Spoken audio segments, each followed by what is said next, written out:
Misty the Diesel has never forgotten about the day she hauled a train of her own.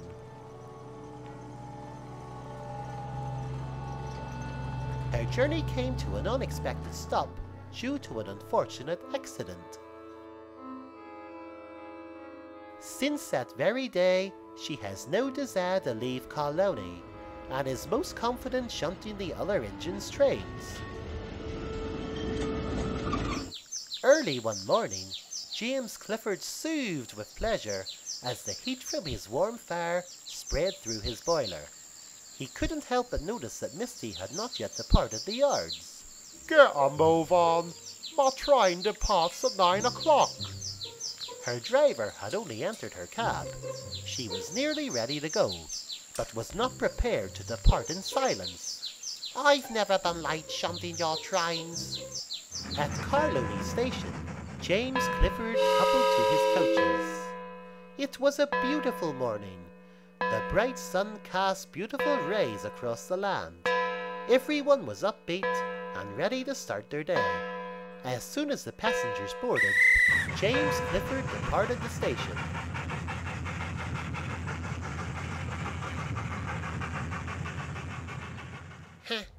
If it wasn't for me, he would have no train. James Clifford reached Kilkenna station. He had to stop to collect and drop off passengers. Today, he was anxious to reach Briscoe Central. The weather was too nice to sit around at stations. Just as James Clifford departed, a late passenger arrived. He wailed and shouted, but the driver didn't hear him. James Clifford did, and wasn't prepared to delay his train for one person. The rest of the journey offered no delays. Everything was running smoothly. At long last they arrived at Briscoe Central. King Arthur couldn't resist teasing him. So you made it in one piece, he joked. Don't I always? Asked James Clifford. King Arthur looked on as the passengers boarded his coaches. You know, on my long daily journey, I stop at many stations. At times I find it annoying that my high-speed train is regularly disrupted. But if it wasn't for these stations, I would not be running at all, he proclaimed. James Clifford thought for a moment. That's because our job is to collect passengers, he finished. Correct. If our coaches were empty, we would no longer serve a purpose to the public, he replied. Suddenly, James Clifford remembered the passenger he had deliberately left behind. The man had relied on him to bring him to Briscoe Central, but was left standing at Kilkenna station. Remorse couldn't escape his mind. For the entire night, he thought about the poor passenger he had selfishly let down. He looked at the other engines as they roamed in their dreams, and knew that they would never act so selfishly. The next morning, James Clifford returned to Kilkenna station. He was patient and determined to make sure each passenger boarded his coaches before departing. Among the people was the man who had been left behind yesterday. He was very cross and marched over to the driver. You left me behind yesterday. Didn't you hear me calling? He berated. The driver apologized repeatedly. The loud chuffing sounds blocked out any outside noise. The man, however, was not finished. I'm a doctor, and I work at Briscoe General Hospital. Yesterday, I let all my patients down because I wasn't able to turn up for work. So many people rely on me, you know, he snapped. James Clifford couldn't bear the shame. The passenger was a very important person who the sick relied on to get better. I heard you yesterday, sir. I ignored you because I didn't want to be late. I'm sorry, and promise never to take my passengers for granted again, he sobbed. The doctor was still cross, but there was no time to lose. The train was ready to depart.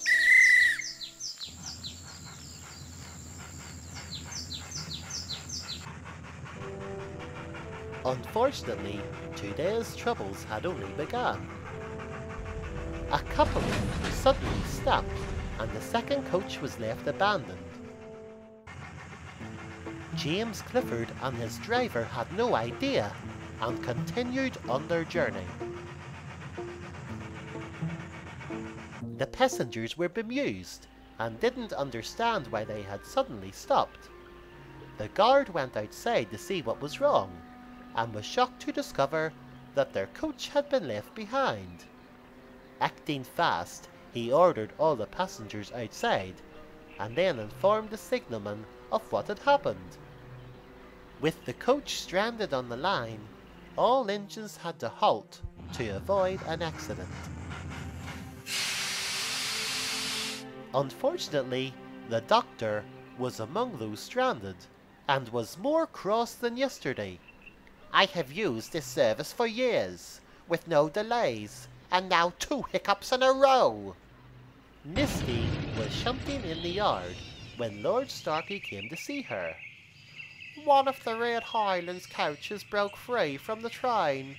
The passengers are stuck at Kilconnor Castle. I need you to poach the coach to Briscoe Central," he informed. Misty's last venture from the yard resulted in an accident while pulling wagons of flour. This time she was asked to push a coach full of people. Living, vulnerable people. "Can't any of the more experienced engines do it?"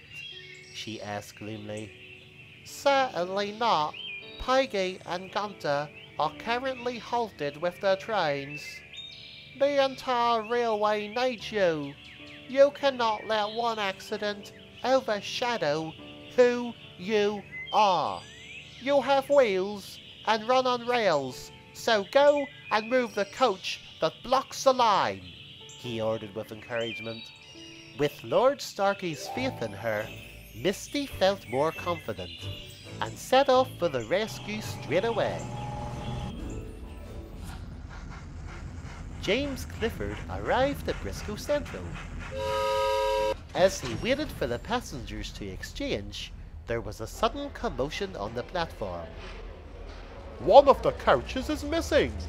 shouted the station master to the driver. James Clifford was horrified. King Arthur found slight amusement with the sudden predicament. "Never in all my years have I collected passengers from a broken train," he teased.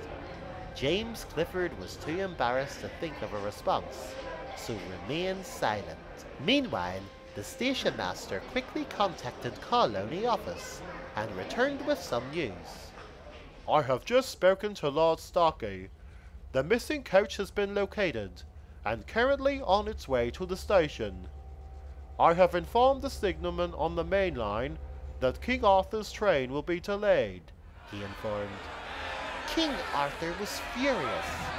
"This is all your fault. Me and my passengers have been knocked out of schedule."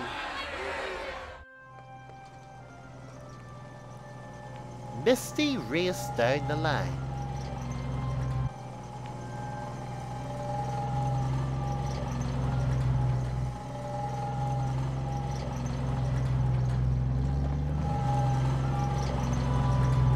Soon she found the coach. Her driver coupled her up and they set off for the station.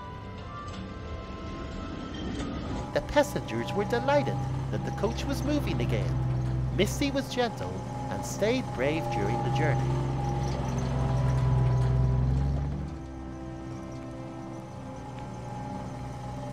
At Briscoe Central, everyone was getting impatient.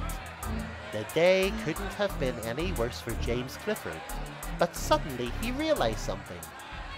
"You're right. Today, your passengers have been delayed, but they will still reach their destinations. Yesterday, I left a doctor behind because I was in a hurry, and he didn't make it to the hospital, a place where people relied on him. Being late is horrible for anyone, but it's better than not arriving at all." he claimed. King Arthur was astounded by his words. He ignored a passenger and remorsefully admitted it. Impressive, he muttered.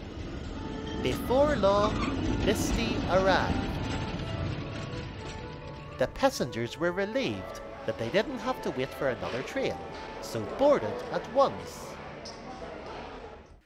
That evening, James Clifford spoke to Misty in the shed. Thank you for rescuing my passengers, he said gratefully. Misty smiled. At least I remained on the rails, she joked. James Clifford sighed calmly. Every day on the little Highland is an adventure. We have embarked on so many throughout the years. We do the same jobs day after day, but we are never guaranteed that each day will follow in pattern. However, the most exciting adventures of all are the ones that are still to come.